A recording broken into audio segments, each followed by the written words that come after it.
শ্রেষ্ঠ।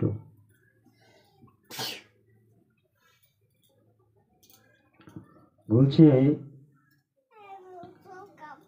মুনি ঋষিগণ অভিসম্পাদ করে যখন ভক্তরা অন্যায় আচরণ করে তার আত্ম উন্নতি লাভের জন্যই মুনি ঋষিগণ এই অভিসম্পাদ করে থাকে, যাতে করে ভক্ত ধারা অবলম্বন করতে পারে। তারা তাদের শিক্ষার জন্যই তারা কিছু বলে থাকে বা অভিসম্পাদ করে। আর নইলে যারা ভক্ত নয় তারা ভক্তদের প্রতি ভীষণভাবে অন্যায় অনাচার করবে।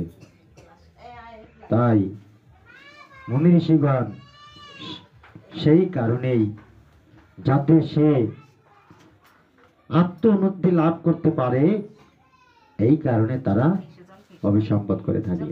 এক সময় যেমন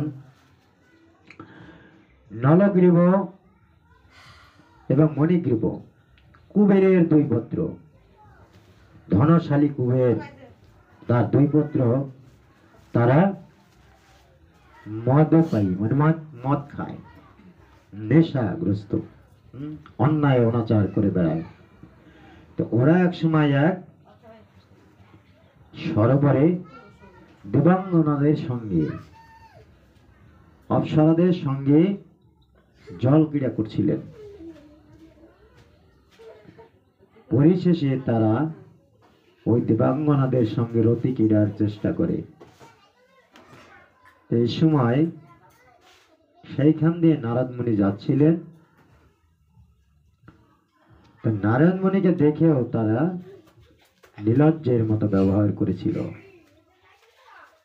নারদ মুনি ভীষণ খেপে গিয়েছিলেন, বললেন, ওরে মূঢ়গণ,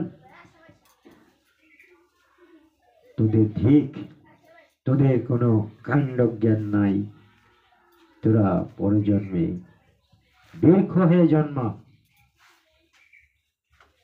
তোরা এরপরই বৃক্ষ হয়ে জন্মাবি।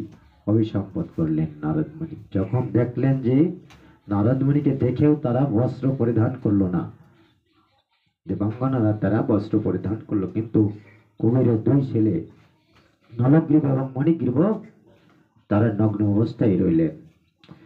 এই দেখে নারদ মুনি ওই অভিসম্পাদ করেছিলেন।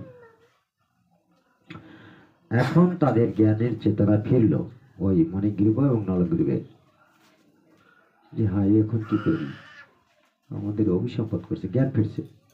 তখন ওই নারদ মুনির চরণে ক্ষমা ভিক্ষা করতে লাগলো।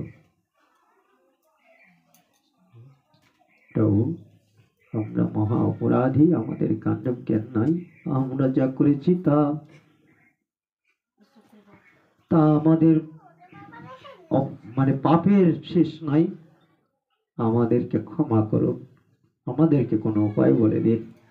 তখন কায়মনা বাক্যে যখন বিনয় অবনত মস্তকে নারদ মুনির কাছে ক্ষমা চাইতে লাগছিলেন, তখন নারদ মুনির মন বিগলিত হলো।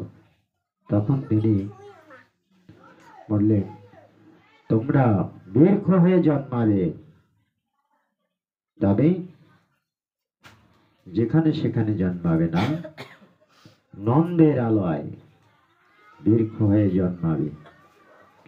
বলছে, প্রভু ঠিক আছে, কিন্তু আমাদের উপায় কি হবে? বলছে, কৃষ্ণ যখন এই জগতে আসবে তখন তোমাদের মুক্তি হবে। তো ভগবান যখন এই জগৎ মানে পাপে পাপে ভারাক্রান্ত হয়, তখন এই জগতে ভগবান আসে। কখন আসে? ভগবান আসে, যে বলছে যদা যদা হি ধর্মস্য গ্লানি ভবতি ভারতম অভ্যুত্থানম তদাত্তনং সৃজমহং পরিত্রাণায় সাধুনাং বিনাশায় চ দুষ্কৃতাম ধর্ম সংস্থাপনার্থায় সম্ভাবামি যুগে যুগে। আমি যুগে যুগে আসি। তো ভগবান যুগে যুগে আসে, স্বয়ং আসেন না, স্বয়ং আসেন যুগে যুগে আসেন লীলা অবতার এবং যুগ অবতারের মাধ্যমে। ভগবান আসেন ভবিষ্যৎ নামক মন্বন্তরের অষ্টবিংশতি চতুর্যুগের চারি যুগের দাপর যুগের শেষে ভগবান আসেন এই জগতে। তো ভগবান এসে দেখেন কত কত লীলা করলেন। হ্যাঁ, কি জন্য আসেন ভগবান? ভগবান আসেন অসুরদের বিনাশ, সাধুদের রক্ষা আর ধর্মকে স্থাপন করার জন্য ভগবান এই জগতে, ওরে বাবা, এই জগতে আসেন। ভগবান এসে কত অসুরদের নিধন করলেন এই জগতে। কংসের কারাগারে যখন এসেছিলেন, সেখান থেকে নন্দের আলয়ে ফিরে গেলেন, সেখানে পুতনা বধ হলো। কত অগাসুর, বকাসুর, বৃত্রাসুর বধ হলো। তো নন্দের আলয়ে তখন ওই সেই নন্দের আলয়ে এসেছে নারদ মুনি অভিসম্পদ দিয়েছিল নলগ্রীব আর মণিগ্রীবকে, যে কৃষ্ণ যখন এই নন্দের গৃহে আসবে তখন তোমার সেই বৃক্ষ হইতে মুক্তি লাভ করবে। তো ভক্তদের অভিশাপ কখনো অভিশাপ হয় না, সেটা আশীর্বাদ হয়ে যায়। ভক্তদের অভিশাপ হয়ে যায় আশীর্বাদ ভগবানের কৃপায়। তার কারণ ভগবান ভক্তকে সর্বক্ষণ উপরে উঁচু করে রাখে, আশীর্বাদ হয়ে যায়। তোরা তো মদ খাইত, মদ পাইছিল। তো ভগবান যখন সেখানে এসেছিলেন নন্দের আলয়ে, দিনে দিনে বড় হতে থাকলেন, তখন ওই যে সেই উদখলে বাধা অবস্থায়, সংক্ষেপে বলতেছি, ভগবান যখন সেই গাছ দুটির মাঝখান দিয়ে যখন যাচ্ছিলেন, দামোদর যখন এই যে উদকলটা বান্ধা ছিল, হ্যাঁ, মাঝখান দিয়ে যাচ্ছিলেন, তখন এই গাছে বেঁধে গাছ ভেঙে যায়, আর তখন সেই দুই ভাই, সেই জ্যোতির্ময় দুই ভাই প্রকাশিত হয়। তারা দুই ভাই অবনত মস্তকে ভগবানকে দণ্ডবত করজোরে কায়মন বাক্যে বিনয় অবনত মস্তকে ক্ষমা চাইতে থাকেন। আর বললেন, আমাদেরকে কৃপা করুন যাতে নিত্যকাল আপনার চরণ শরণাগত হয়ে আপনার সেবায় যুক্ত থাকতে পারি। দেখছেন, এখন সেই নলগ্রীব আর মণিগ্রীব ছিল অত্যাচারী, মদ খাইতো, অনাচার করতো, তারা কি হয়ে গেল? ভক্ত হয়ে গেল। কার অভিশাপে? ভক্তের অভিশাপে, মুনির অভিশাপে, নারদ মুনির অভিশাপে। তাই বলছে যে যদি মুনিরা কেন অভিশাপ দেয়? এই কারণেই যে নইলে তো ওরা আরো অন্যায় অত্যাচার করে নিজের অধোগামী করবে। তাই ভক্তরা আসলে এরকম মহান ভক্তরা আসলে যেমন তারা সম্মান করতে শেখে, এই জন্য তাদের সম্মুখে এই হেন কাজ করলে তারা অভিসম্পদ দান করে। তাই ভক্তের অভিশাপ ভগবানের কৃপায় আশীর্বাদ হয়ে যায়। আর বললেন কি, যে কারা শ্রেষ্ঠ?